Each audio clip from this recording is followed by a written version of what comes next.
Saya Intan Sri Primadani dengan NIM V1323038.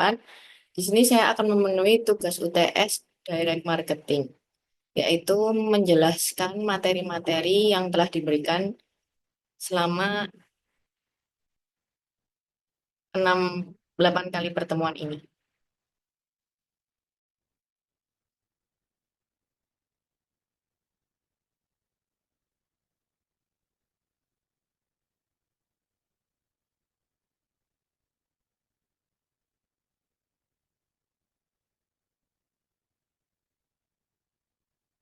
Baik, di sini untuk materi yang pertama. Nah, di sini untuk materi yang pertama itu ada Customer Profiling and Segmentation. Itu maksudnya adalah profil dari segmentasi pelanggan. Nah, di sini profil dan segmentasi pelanggan itu merupakan pengumpulan dan analisis data pelanggan untuk mengembangkan profil pelanggan yang terperinci, kemudian akan memisahkannya ke dalam kelompok-kelompok tertentu. Nah, di bagian segmentasi ini akan memungkinkan sebuah merek itu untuk menyesuaikan strategi pemasarannya, yaitu dengan cara pelanggan kemudian akan mengoptimalkan keseluruhan pengalaman berbelanjanya. Nah, di segmentasi dan profil pelanggan ini akan memungkinkan para pemimpin bisnis untuk mengenal pelanggan mereka lebih baik sehingga mereka dapat ditargetkan secara lebih efisien. Kemudian dari profil dan segmentasi pelanggan ini, jika tepat, itu akan memungkinkan para pemimpin bisnis untuk memiliki pemahaman yang lengkap mengenai toko retail. Terus kemudian untuk materi yang selanjutnya, nah di sini untuk yang selanjutnya itu ada customer analyze. Nah di bagian customer analyze ini eh, merupakan proses mengumpulkan, menganalisis, dan juga menginterpretasikan data pelanggan untuk memahami perilaku, preferensi, dan kebutuhan para konsumen. Nah, di bagian customer analysis ini sangat penting karena mereka itu memasarkannya secara langsung atau bisa disebut sebagai direct marketing. Nah, ini tuh sifatnya langsung mentargetkan dan juga personalisasi. Nah, sehingga ini memerlukan pemahaman mendalam tentang pelanggan agar kampanye itu berjalan eh, sesuai arahannya atau efektif. Nah, di sini ada prinsip Pareto. Nah, kenapa prinsip Pareto itu dikaitkan dengan customer analysis? Nah, di sini dapat diartikan bahwa pendekatan ini itu eh, berfungsi untuk memahami sebagian besar pendapatan atau profit perusahaan sekitar 80% sampai dengan 20%. Nah, dapat dilihat di sini untuk yang 80% itu revenue profit. Nah, di dengan adanya perusahaan memakai konsep ini pastinya akan mempermudah dalam mengelompokkan pelanggan berdasarkan kontribusi mereka terhadap pendapatan atau profitnya. Kemudian dapat diartikan juga pada gambar di samping ini itu bahwa pelanggan yang termasuk 20% teratas itu dapat diartikan bahwa pelanggan pelanggan itu loyal karena mereka itu melakukan pembelian dengan nilai tinggi. Kemudian untuk yang 80% ini dapat disimpulkan bahwa pelanggan itu mungkin hanya berkontribusi kecil, tapi meskipun jumlah mereka itu banyak. Jadi dapat disimpulkan bahwa perusahaan yang fokus pada segmen pelanggan yang paling menguntungkan itu dapat meningkatkan efisiensi operasional, kemudian peningkatan return of event investment, dan juga dapat membangun hubungan yang lebih kuat dengan pelanggannya. Kemudian untuk yang selanjutnya itu ada marketing communication plan. Nah, di bagian ini itu maksudnya eh, apa ya, rencana komunikasi pemasaran. Nah, di bagian marketing komunikasi ini diawali dengan forecasting. Nah, forecasting itu merupakan susunan rencana komunikasi pemasaran. Nah, proses ini itu dapat membantu perusahaan dalam memprediksi hasil dari berbagai aktivitas pemasaran, sehingga dapat mengalokasikan sumber dayanya itu secara efektif. Nah, di sini ada 3 poin utama di dalam proses marketing communication plan. Nah, di sini untuk yang pertama itu mengidentifikasi profit dari setiap aktivitasnya. Nah, sebelum melakukan kampanye, pastinya itu harus memproyeksikan keuntungan atau profit dari setiap aktivitas komunikasi pemasaran, seperti contohnya itu iklan digital, email marketing, kemudian event marketing. Nah, dengan adanya kita membandingkan biaya kampanye dan juga pendapatan, perusahaan itu juga dapat menentukan aktivitas mana yang paling menguntungkan bagi mereka. Kemudian poin yang kedua itu ada membandingkan hasil. Nah, membandingkan hasil setelah kampanye itu caranya itu agar tahu bagaimana apakah target audiens itu tersebar secara luas. Kemudian apakah kompetisi ini lebih ketat dari perkiraan. Kemudian apakah pesannya itu efektif atau tidak jika dikirim ke konsumen-konsumen. Kemudian yang terakhir itu ada poin menyusun strategi berdasarkan forecasting. Nah, di bagian ini itu, di bagian data forecasting itu digunakan untuk mengoptimalkan eh, anggaran pemasaran, kemudian juga menyesuaikan target pemasaran, kemudian juga merancang pesan yang lebih efektif, dan menghindari pemborosan sumber daya yang kurang menguntungkan.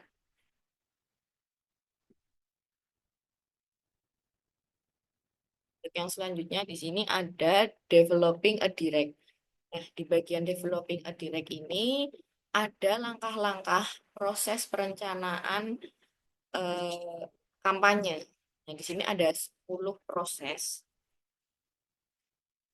Di sini yang pertama itu menentukan objektif atau menentukan tujuan dari kampanyenya. Nah, di sini kita tentunya harus eh, menentukan apa sih yang ingin dicapai dari kampanye, perencanaan kampanye ini. Itu seperti meningkatkan penjualan, kemudian mendapatkan pelanggan baru, kemudian juga meningkatkan kunjungan ke website atau toko, kemudian juga bisa meningkatkan loyalitas pelanggannya.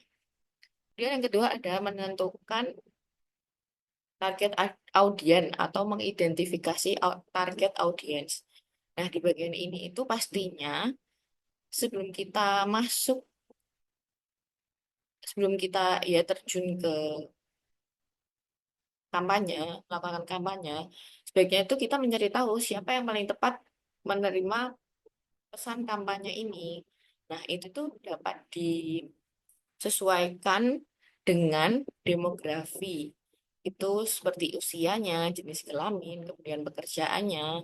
Kemudian juga bisa dilihat dari geografi, yaitu lokasi tempatnya atau tempat tinggal. Kemudian juga bisa psikografi dari gaya hidupnya atau minat konsumen itu seperti apa. Kemudian juga bisa dilihat dari perilaku atau bisa dibilang itu riwayat pembeliannya bagaimana dan juga loyalitas terhadap brand atau perusahaan itu seperti apa. Kemudian yang ketiga itu ada memilih saluran komunikasi yang tepat. Nah, di bagian ini itu em,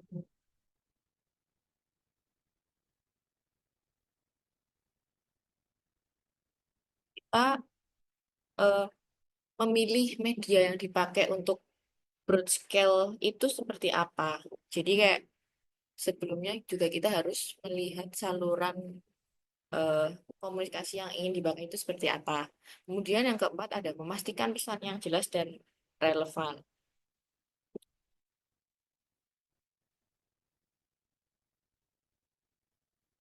Nah, di bagian ini itu pastinya kita harus memilih media yang paling sesuai untuk menjangkau audiens itu Seperti apa contohnya kayak apakah menggunakan email atau SMS atau direct email atau telemarketing atau melalui pesan WhatsApp atau brosur dan juga katalog.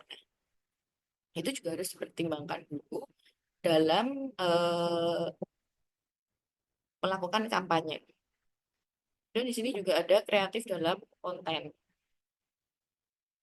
Ini tuh merupakan eh, bagaimana kita membuat konten atau copywriting yang menarik untuk dikirim ke para konsumen atau dipasarkan ke konsumen. Nah, itu kita harus relevan dan juga personal, kemudian juga memiliki call to action yang jelas dan juga memunculkan urgensi seperti kayak promo terbatas, eh, promo segera berakhir seperti itu. Kemudian juga membuat materi iklan. Nah, di sini membuat materi iklan itu seperti mm, menentukan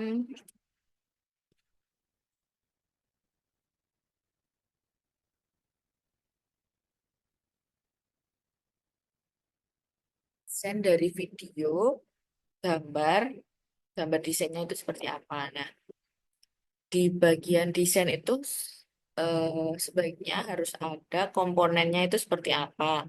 Kemudian di bagian, semisal kita memakai video itu ingin memakai lagu seperti apa. Kemudian backsoundnya itu juga harus dipertimbangkan lagi. Kemudian di sini juga ada menyiapkan cara menghandle respon. Ini tuh bisa disebut seperti kayak bagaimana media terbaik untuk merespon konsumen seperti itu. Kemudian juga merekap untuk evaluasi. Nah, di bagian ini itu eh, seperti monitoring atau evaluasi seperti itu berdasarkan respon rate-nya, kemudian conversion rate, kemudian juga return on investment, dan juga kita melihat feedback dari para pelanggan. Dan untuk yang terakhir itu ada akuisisi atau retention. Nah, dan retention ini merupakan eh, urutan kita memprioritaskan budget atau pelanggan. Nah, untuk akuisisi itu menarik pelanggan baru dan juga retention itu mempertahankan pelanggan baru. Dan untuk materi selanjutnya, nah ini one stage versus two stage. Nah, di sini untuk yang one stage approach itu merupakan pendekatan langsung di mana brand menyampaikan pesan penjualan sekaligus dalam satu interaksi. Nah, di bagian one stage ini ada contoh-contoh dari eh, one stage approach ini, yaitu yang pertama ada iklan diskon langsung di Instagram, kemudian email marketing dengan call to action seperti beli sekarang. Nah, kemudian juga ada mengirimkan promo SMS dengan link pembelian.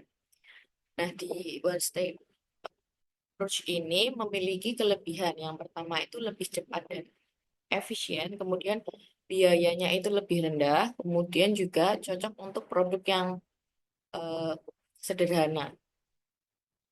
Dan yang sebelahnya ini ada two-stage approach, di mana merupakan proses komunikasi bertahap yang membangun hubungan sebelum menawarkan produk. Nah, di bagian ini itu ada pun tahapan-tahapannya dari bagian two-stage approach. Yang pertama itu ada awareness, yaitu membangun kesadaran. Di bagian ini tuh seperti contohnya kita saat konten edukasi atau juga webinar. Kemudian eh,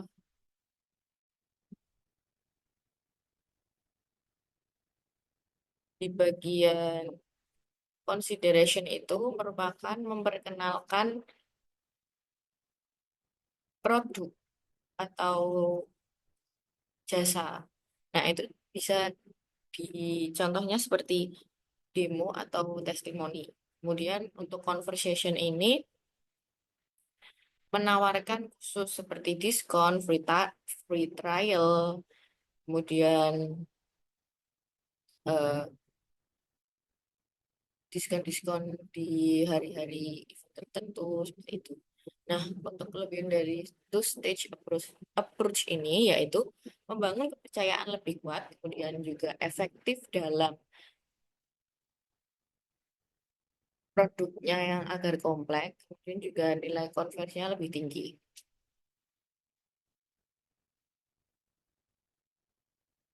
Nah, di sini kemudian ada materi talking the long view.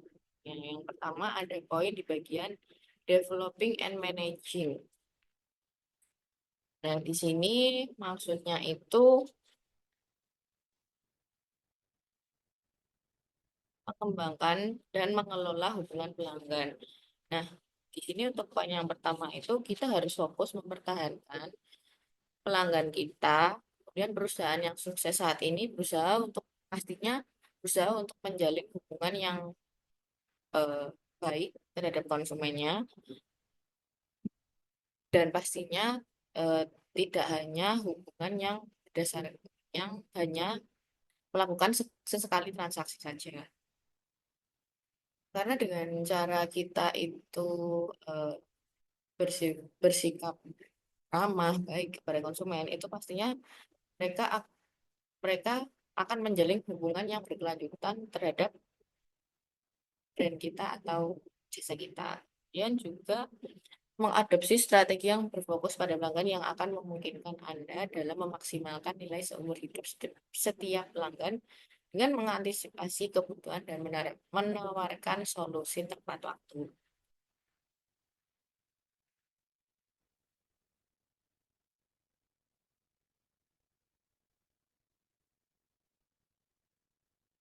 Dan untuk yang poin selanjutnya yaitu customer retention is the key. Nah, di sini pastinya perusahaan itu yang terarah itu lebih suka mengukur keberhasilannya itu melalui retensi pelanggan. Kemudian juga mendapatkan pelanggan baru merupakan pencapaian yang sangat luar biasa karena tetapi tidak hanya itu, keuntungan yang didapat dari pengembangan hubungan yang mengarah pada pembelian itu berulang atau rutin. Jadi eh, pelanggan baru itu termasuk capaian dari sebuah perusahaan yang terarahkan itu sangat luar biasa. Dan keuntungan yang didapat itu arahnya lebih ke pembelian berulang atau rutin. Kemudian poin yang ketiga ada retensi pelanggan bukanlah satu-satunya manfaat dari pengembangan hubungan dengan pelanggan.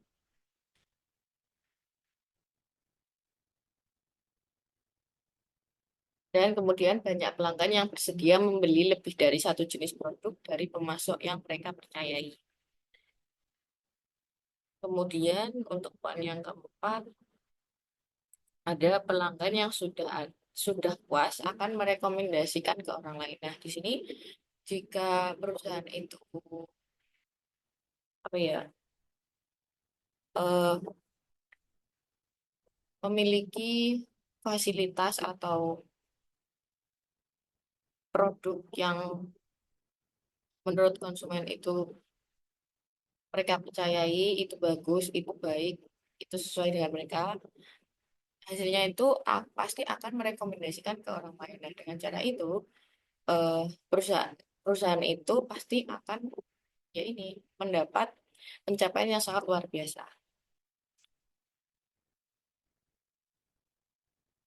Kemudian ada back to your database. Nah, di bagian back to your database ini eh, pastinya akan mengembangkan pelanggan itu butuh pendekatan yang berbeda-beda. Maksudnya itu tidak semua pelanggan itu memiliki preferensi yang sama dalam kita mengenalkan produk atau jasa kita. Kemudian menetapkan rencana pengembangan pelanggan diferensial akan sulit dan memakan waktu.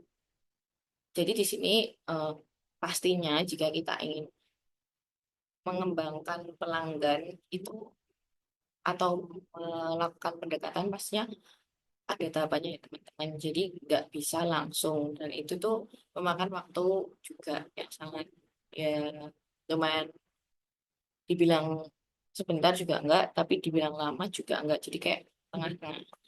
Nah, kecuali jika basis data itu dibuat untuk melakukan sebagian besar pekerjaan. Kemudian basis data memungkinkan Anda mengelola pelanggan dalam beberapa segmen berdasarkan jenis pelanggan, jumlah bisnis, ukuran perusahaan, nilai potensial, atau juga faktor lainnya, serta membangun rencana retensi dan pengembangan pelanggan yang baik untuk setiap segmennya. Dan kemudian di sini untuk setiap segmen pelanggan Anda harus mengembangkan rencana yang berisi. Nah, di sini ada contohnya yang pertama itu perkiraan penjualan produk baru. Nah, di bagian ini itu maksudnya melakukan potensi penjualan silang. Kemudian yang kedua ada perkiraan peningkatan penjualan atau bisa disebut potensi penjualan naik. Kemudian yang ketiga ada rencana tindakan terperinci untuk memanfaatkan peluang ini.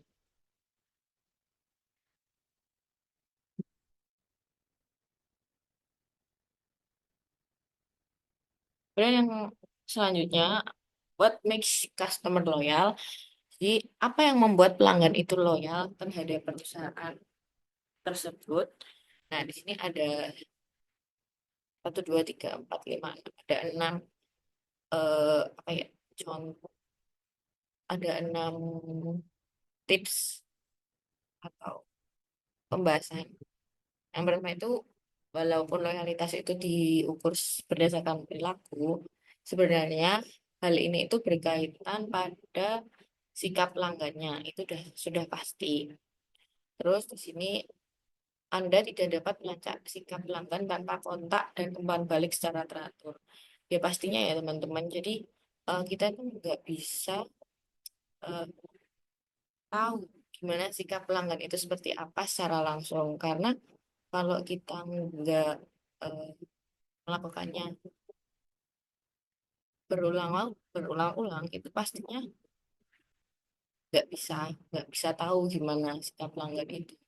Terus kemudian loyalitas bukan sistem satu arah. Kemudian juga semua pemasaran terdiri dari pertukaran dua arah antara perusahaan dan pelanggan. Sebelum Anda dapat mengharapkan loyalitas, Anda harus menawarkannya sendiri. Ya betul, karena loyalitas itu pastinya kita harus memakai dua arah. Maksudnya itu seperti apa ya, kita saat menawarkan produk ke konsumen itu nggak bisa cuma eh, konsumen melihat kemudian konsumen beli itu tidak bisa. Jadi kita harus apa ya, seenggaknya melakukan apa kayak masarkan produk kita secara langsung kepada pelanggan seperti itu. Jadi bukan pelanggan saja yang tahu dan juga pelanggan yang membeli itu salah. Jadi kita harus melakukan dua arah agar agar pelanggan itu loyal terhadap kita. Kemudian loyalitas itu tidak dapat dibangun hanya melalui komunikasi pemasaran. Jadi setiap aspek bisnis Anda merupakan faktor dalam membangun loyalitas. Jadi nggak bisa memat apa ya, mengkhususkan komunikasi pemasaran itu dapat membuat pelanggan itu loyal. Jadi itu nggak bisa. Jadi setiap aspek bisnis itu harus memiliki fungsi yang bisa membangun loyalitas pelanggan. Kemudian mustahil untuk mengembangkan loyalitas pelanggan tanpa staf yang berkomitmen dan memiliki tujuan yang sama, yaitu menyenangkan pelanggan. Kemudian loyalitas pelanggan merupakan hasil logis dari kepedulian dan pemberian solusi terhadap kebutuhan pelanggan. Nah, di sini yang selanjutnya ada what do customer value in relationship.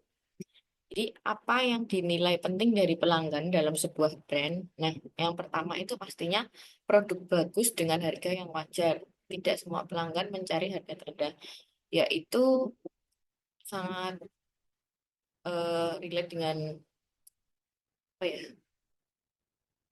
sangat relate dengan eh, situasi saat ini. Jadi pastinya pelanggan itu akan memilih produk atau kebutuhannya itu pasti yang bagus ya, teman. Nggak mungkin mereka memilih untuk dirinya itu yang jelek, tapi dengan harga yang wajar, tidak maksudnya dengan kebutuhan apa kebutuhan keuangan mereka, misal dia pengen produk A itu bagus tapi harganya mahal, itu juga mereka akan mempertimbangkan. Tetapi jika ada produk bagus dengan harga wajar, itu pasti mereka akan memilih yang itu. Tapi tidak semua pelanggan juga mencari harga yang terendah. Pasti pelanggan itu juga memilah-milah harga yang menurut mereka sesuai budgetnya.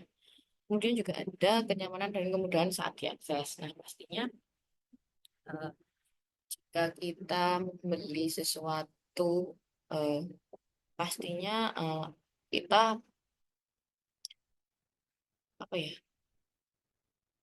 memilihnya sesuai kebutuhan kita dan juga mudah saat dipakai atau digunakan. Kemudian merasa memiliki privilege. Nah, di sini dengan cara ini itu konsumen merasa dihargai, kayak semisal email marketing seperti kita di notifikasi promo dari McD atau coffee shop seperti itu. Kemudian ada juga antisipasi dari kebutuhan dan keinginan konsumen. Baik, di sini eh, saya akhiri penyampaian materi dari Direct Marketing. Terima kasih.